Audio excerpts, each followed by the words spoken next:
AP శాసన మండలి వాయిదా పడింది. ఒకసారి వాయిదా పడి తిరిగి మొదలైన తర్వాత కూడా అదే రచ్చ కొనసాగింది. జగన్ క్రిస్టియన్ అనేందుకు తన దగ్గర ఆధారాలున్నాయని మంత్రి అచ్చెన్నాయుడు స్పష్టం చేశారు.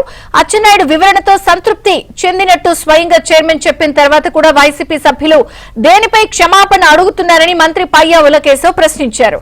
ఆ తర్వాత వైసీపీ తీరుపై సోంవీర్రాజు నిప్పులు చెరిగారు. కిలో ఆవు నెయ్యిని 320 రూపాయలకు ఎలా కొంటారని సోంవీర్రాజు ప్రశ్నించారు.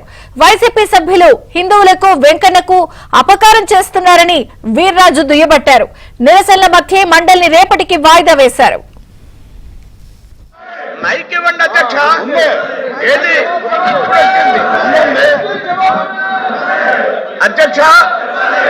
అధ్యక్ష వారిని సభను ఆటల్లో పెట్టండి అధ్యక్ష. మీరు పెట్టుకుంటే నన్ను మాట్లాడబట్టే ఏంటంటే ఇది న్యాయం అని అడుగుతున్నా. వాళ్ళిద్దరు మాట్లాడినప్పుడు మేము కూర్చున్నాం కదా, న్యాయం అని అడుగుతున్నా అధ్యక్ష. సార్ అట్లండి వింటే అర్థమవుతుంది. ఓకే సార్, అసలు క్షమాపణ దేనికి అడుగుతున్నారు మాకు అర్థం కావడం లేదు సార్. తమరి గురించి ఏదో మాట్లాడితే వెంటనే మంత్రి గారు విత్డ్రా చేశారు, అయిపోయింది. క్షమాపణ దేనికి అడుగుతున్నాడో మాకు అర్థం కావడం లేదు.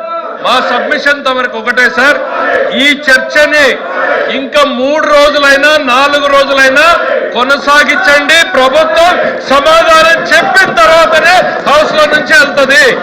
ఈ రోజు దయచేసి రాత్రి 12 గంటల వరకు సభ నడపండి. మేము ఎంతమంది మాట్లాడతారో మాట్లాడిన తర్వాత మేము సమాధానం చెప్తాం. మా సమాధానం వినకుండా ఇట్లా సభని అడ్డుకుని మాట్లాడి బురదేసి వెళ్ళిపోయేటువంటి కార్యక్రమానికి మేము సిద్ధంగా లేం.